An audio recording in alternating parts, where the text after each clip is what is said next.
ચર્ચિત તુષાર ગેલાણી આત્મહત્યા કેસમાં હાલમાં જ એક મોટો ખુલાસો થયો છે। મળતી માહિતી મુજબ આરોપી પૂનમ ભદોરિયાના વધુ નાણાકીય વ્યવહારો સામે આવ્યા છે। બેંક એકાઉન્ટ તપાસ કરાતા 92 લાખના વ્યવહાર મળી આવ્યા છે।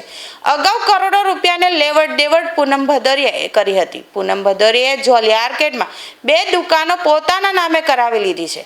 ઉપરાંત બ્લુ પોપ્યુલર નામની સ્કૂલ ઉપર પણ કબજો જમાવ્યો છે। પૂનમ ભદોરિયા પોલીસ તપાસમાં સાથ સહકાર આપી રહી નથી।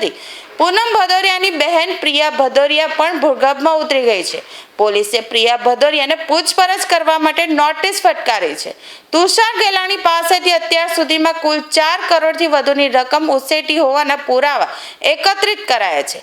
પોલીસને અલગ અલગ બેંક વ્યવહારો પણ મળી આવ્યા છે। તપાસમાં બહાર આવ્યું છે કે 4 કરોડ રૂપિયા લીધા હોવાનો ખુલાસો થયો છે। બીજી બાજુ પૂનમે પણ જામીન અરજીમાં પુરાવા રજૂ કર્યા છે। હાલ પોલીસ આગળની કાર્યવાહી હાથ ધરી રહી છે।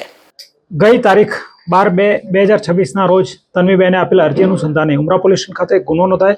જે ગુનાના ભાગરૂપે પ્રાથમિક ઇન્વેસ્ટિગેશનમાં પૂનમબેન તરફથી જે આર્થિક વ્યવહારો અને જે આર્થિક ફાયદો લેવામાં આવેલો હતો તેની તપાસ આગળ કરેલ। જેમાં છેલ્લા 2 દિવસથી તેમની સ્કૂલની તપાસ ચાલી રહેલ હતી।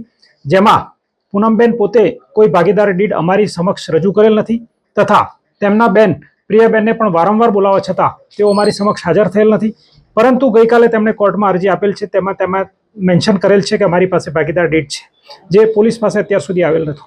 પરંતુ સ્કૂલના જે પણ ખર્ચા, આવક અને નફાની વહેંચણી એ સીએ મારફતે 2 દિવસથી વેરીફાઈ કરતા કેટલાક આંકડાઓ સામે આવેલા છે। જેમાં પૂનમબેને કુલ્લે 92 લાખ રૂપિયા પગાર લીધો છે 6 વર્ષમાં, જે તેમના એકાઉન્ટ શીટમાં મતલબ સ્કૂલમાં કોઈ રેકોર્ડ નથી। તેમની હાજરી બાબતે કોઈ રેકોર્ડ નથી કે તેમની જવાબદારી બાબતે કોઈ પણ પ્રકારનું રેકોર્ડ સ્કૂલ તરફથી પણ અમને મળેલ નથી। તથા તેમને 35 લાખ રૂપિયા ઇન્ટરેસ્ટ પેટે લીધા છે। તો તેનો પણ ખુલાસો કરી શકેલ નથી કે કયા મૂડીના ઇન્ટરેસ્ટ પેટે તેઓ 35 લાખ રૂપિયા લીધા છે। અને ભાગીદારીના ભાગરૂપે તેમને 57 લાખ રૂપિયા જેટલી રકમ પોતાના પ્રોફિટમાં બતાવેલી છે છેલ્લા 6 વર્ષની।